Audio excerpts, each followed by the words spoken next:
Excellency, you have been listening to teachers, and teachers, that is how they teach, and that is how they put up their cases for the purposes also of getting some exams out of what they have said.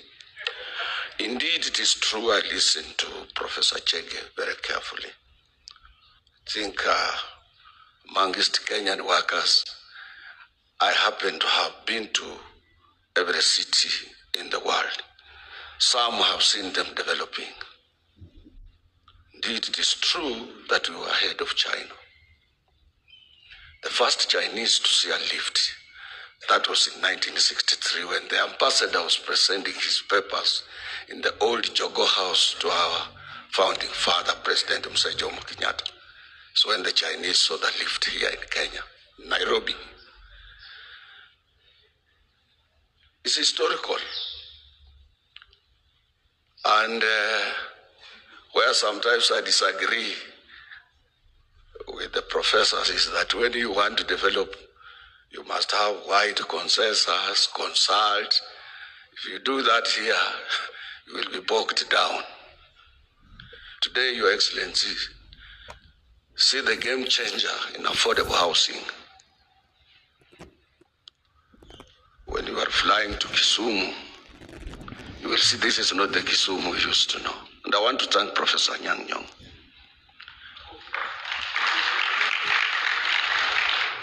He's also a good example in management of that particular city. That is the only city with clean pavement, very clean city, small city, side of Western Kenya. And I think Anyang' Nyong'o is a very good example on our governance. Governor Paranya did it in Kakamega, where he made sure that every home, there is a tarmac leading those homes in Kakamega, Mumias, and everywhere. And I think we can do it. It's a question of making a conscious decision that we want to develop. I happen to have an office in Accra, Ghana. I used to have an office in Sudan, Khartoum, but we moved it to Cairo because of the problems in Sudan. I have an office in Brussels, Belgium, because I'm the vice president of the International Trade Union Confederation. I'm number 2 in the world.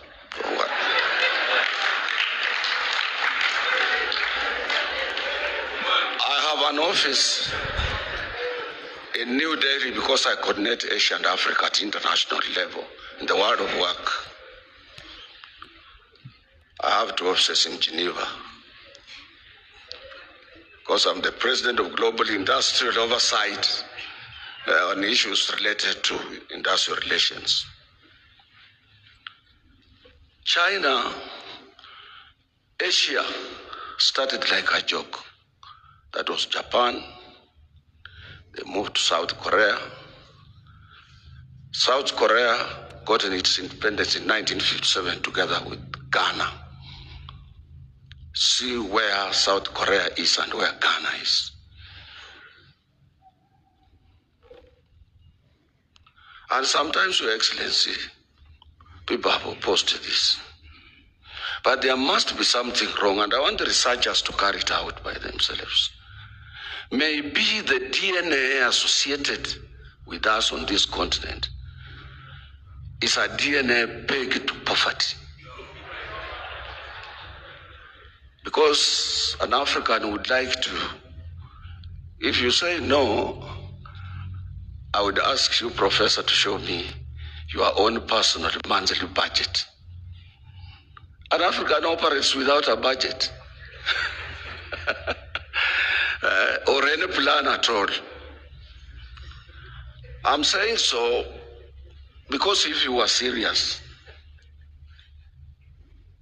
we have our city. Let us start with ourselves. Do you know Kenya in this region is a satellite of economic activities in this region? No, Kenya has able manpower in both in terms of any area of management, be it hospitality, name it, manufacturing, engineering, and so on. But you know, our city has no organized public transport. What's the problem? Our city has no properly organized transport. And I can tell you here, we can mend billions in this country. See what the Egyptians did. They removed stones from the River Nile, from Aswan to Luxor, took away the crocodiles to Aswan Dam, organized that Nile which comes from Lake Victoria to become a big source of tourism, put their cruise ships, they attract 2 million tourists a month when we are struggling to have 1 million tourists in this country in a year. We have no cruise ship from Lamu to Kilifi to Watamu, Kilifi, Mtwapa towards to Diani South Coast, even one. You people in this country, you have no 5-star hotel. A hotel stretching a kilometer. Do you know in the whole of entire Lake Victoria, we have no any boat that can attract tourists? Do you know our airports are not opened up for the international airlines? People who want to go and live in Kisumu, Basa from Eastern Europe and so on. How do we attract tourists when we don't have a 5-star hotel? Those symbols, let's start with those simple things. Do you know the thing, we have the Dubai. Do you know if you go to Tana River, the whole of Tana county, the county of what? Tana River, we can have a modern Dubai in that particular place. Go to Wajir, Bute, you can put there another Dubai. And then issue of insecurity will not be there, and so on. I don't want to take a lot of time, but I think we need to check as per how do we attract both direct and indirect investments in this country. We have facilities. Professor, if you have a cruise ship cruising, 2 of them on Lake Victoria, and a 5-star cruise ship, and you can have an agreement between your government or this government with Swedish government, they are very good in providing those cruise ships. You will be banking $500 million daily in Kisumu. Along Lake Victoria, around there where people are just staying, people having small farms and so on, we have no a 5-star hotel in those particular places. So what I'm trying to say in another way is that let us attract people who can be able to invest in hotels industry, in hospitality industry, expand our businesses, attract both indirect and direct investment, particularly in manufacturing for the purposes of export. And that is where I support Professor Chege's proposals on those areas of making sure that we are directly involved in an area that can be able to make us what we are. This country is a good country, and our president is committed, and we need to support him, because it's most of the presidents we have had are people who want to put up whatever they want to do. They consider whether they will be re-elected or whether they will not be re-elected. That's not with the current president. President is committed to making sure that this country forges ahead without whether he will be re-elected, whether he will not be elected, and so on.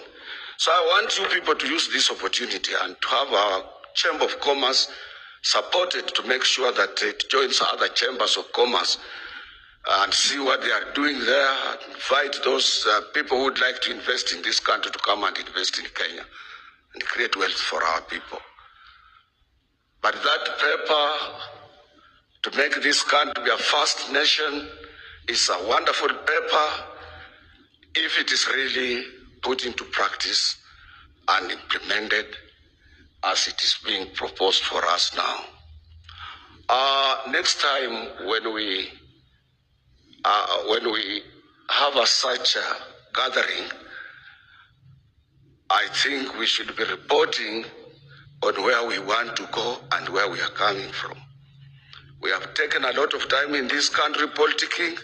We have taken a lot of, and I don't want to go and sit down there before I remind you people that those people who are willing to develop, let them be given support. I have seen what our brothers from Somali community have done in South Sea, in Italy. This has changed the face of that particular place. And this is because of honesty and integrity that they practice amongst themselves.